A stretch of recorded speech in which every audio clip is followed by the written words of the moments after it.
After getting a detailed walkthrough of the impressive Zenith manufacturer in the Locle, Switzerland, I decided to end the day sitting down with Romain Marietta, the Chief Products Officer of the brand and who has also been with the company for nearly 2 decades, to discuss the key pillars of Zenith's modern collection.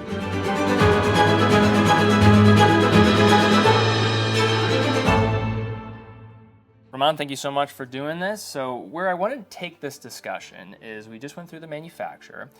I now want to present to somebody who's just maybe looking at Zenith for the first time, what is available to me as a collector and the different collections that make up the brand. You have these 4 primary pillars that we can look at.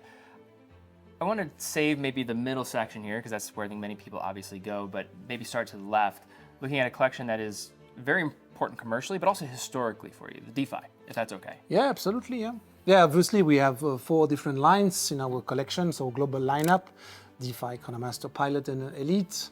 The 2 main strategical one are Defi and Chronomaster. So yeah, obviously the Defi is something that is quite, let's say, have an history, a patrimony in our long-standing legacy. The Defi name was primarily registered in 1888, so in French, Defi, so Defi in French, and then Defi with a Y in 1969. So it goes back to the early years of the El Primero 2 with this case, with the first, let's say, octagonal case that was brought on the market a bit before than some of the other competitors that you might know. So the Defi here from 1969 has been revived with this watch, and obviously it has been an inspiration for the shape of the whole lineup of Defi now, from 36mm up to the Skyline 41, the chronograph that has been released last year, now the skeleton that we just released at Watches and Wonders. The Extreme is also having the octagonal case shape, so everything is coming from this 3642. This is the 4691, the red one that we brought 2 years ago as a specific models from the early 70s. So it's a super cool watch with an elite movement for the revival, and the new, let's say, the contemporary version of this piece with the octagonal case shape in 41 is with the El Primero movement. So we also allowed ourselves to upgrade, to bring something new, because we are very respectful from the past, from our past, our patrimony, but we also want to project the collection and the brand into the future. So this has, of course, a family, let's say, a family aesthetic, a family look, but a familiar one. But we wanted also to bring something new, and it was the first watch equipped with an El Primero 3 hands, yes, indicating the tenths of a second, which is also something that, at the end, at some point, differentiate yourself from the competitions. So the Defi Skyline has been brought on the market in 2022. And then, of course, we release some other dial animation, and then also the chronograph version, as I said. It's a cool piece with a screw-in crown, with an integrated bracelet, with the fully interchangeable strap system, obviously transparent sapphire crystal. So a lot of value for a single 3 hands El Primero high frequency movement. So this is more of your robust, everyday, versatile timepiece. Now, Revival takes in a completely different direction, and Revival is a theme that you have to become familiar with if you look at Zenith, where you're looking back to your archives, rebirthing many of these old references, and also you have to really dig into the details of these watches as well, like just the markers. There's the historical significance there. Ladder bracelet. Ladder bracelet is important for us, for you, and like just sneaky things like the water resistance rating of this watch you would never suspect, and like how capable they are. So this is what the Defi represents for the brand. Now, where most people probably first are introduced to Zenith is through, it's almost not even a collection, it's a movement. And that's such a strange thing for people that are into watches, because how often are we speaking about a movement first before even a collection? But the Chronomaster series is the embodiment of the El Primero in the modern era. There are many different flavors in the El Primero family. One of my personal favorites is just the original DNA. Here we have an A386 style case in familiar architecture for those that are understanding of the history of this. But you wanted me to lay the framework of this caliber, this collection, so we can better appreciate. Yeah, the Chronomaster collection is obviously all about the chronograph, the El Primero, the high frequency. So it's really the soul of who we are and maybe who we are famous for. As you said, for most of the people, even sometimes the El Primero movement was more famous than the brand, which is something on which we have worked a lot over the last years, the last decades, let's say. To change that, because it was a fact in reality, and it's also an asset. Yes. We are not taking this as a problem. It's very good to have something very well known, and a movement for us is obviously a very good argument. This is the only movement that is still also available nowadays from 1969. So the only brand which we are still the only brand working with a movement that has been created 56 years ago, which is amazing in a way, and we are keeping on evolving this movement, trying to bring innovation. It's a demonstration of robustness of how well it has been created, and yeah, the first one is obviously here the recreation of the.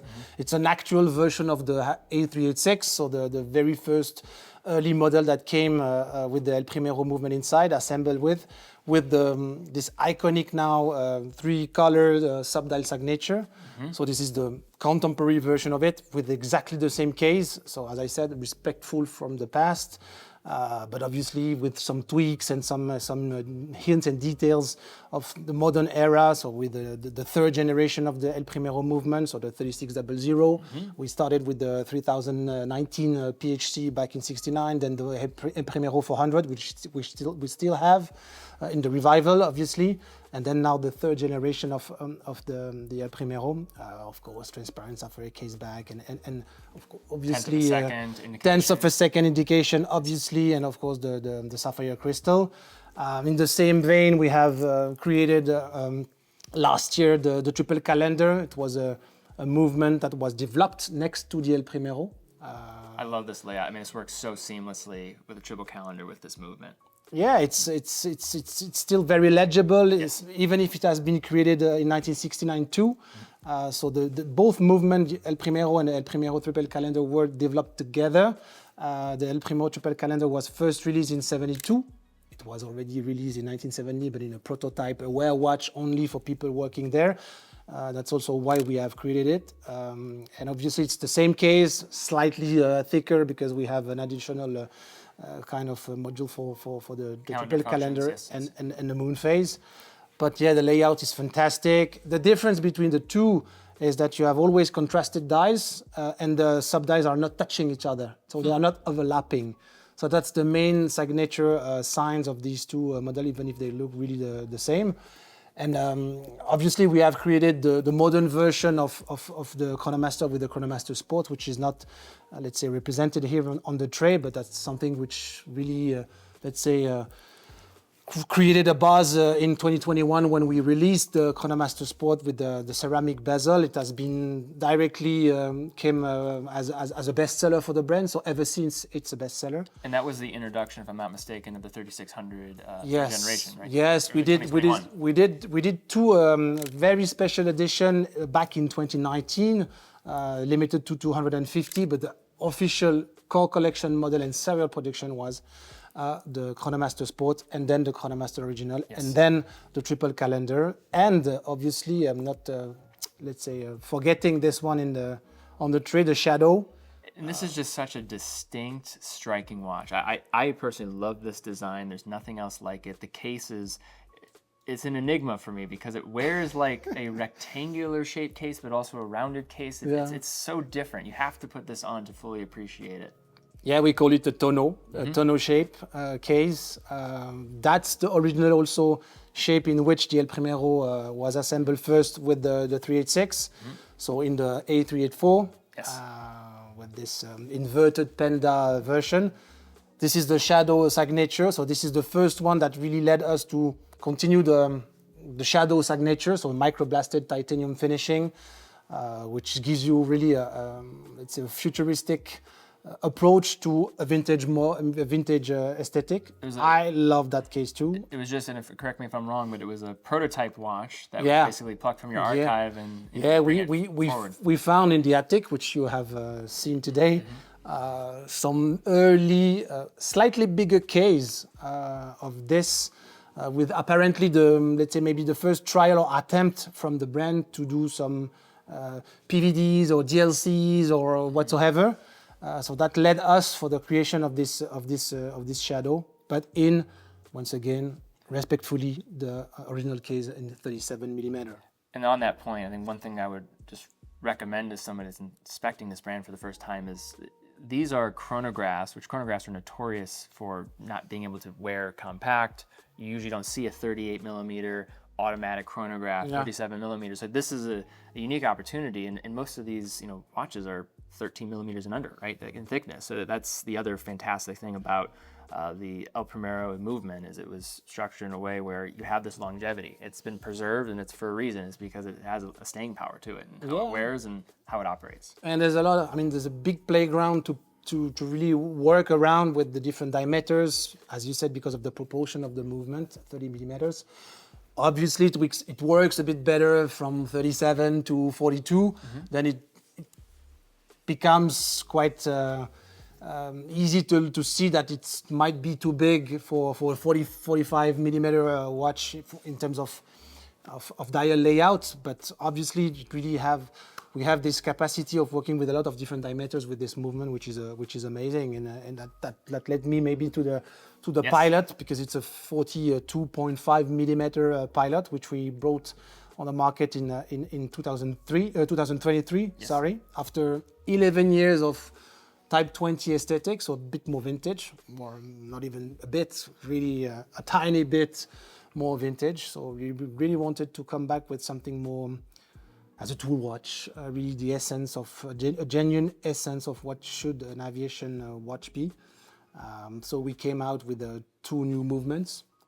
Once again, two El Primero movement, one three hands and one chronograph with the flyback one, paying tribute to the Rainbow. So one of the most famous, let's say, aviation-oriented chronograph that we had in 1997, the first ever El Primero flyback movement. So with these color codes on the 30-minute counter.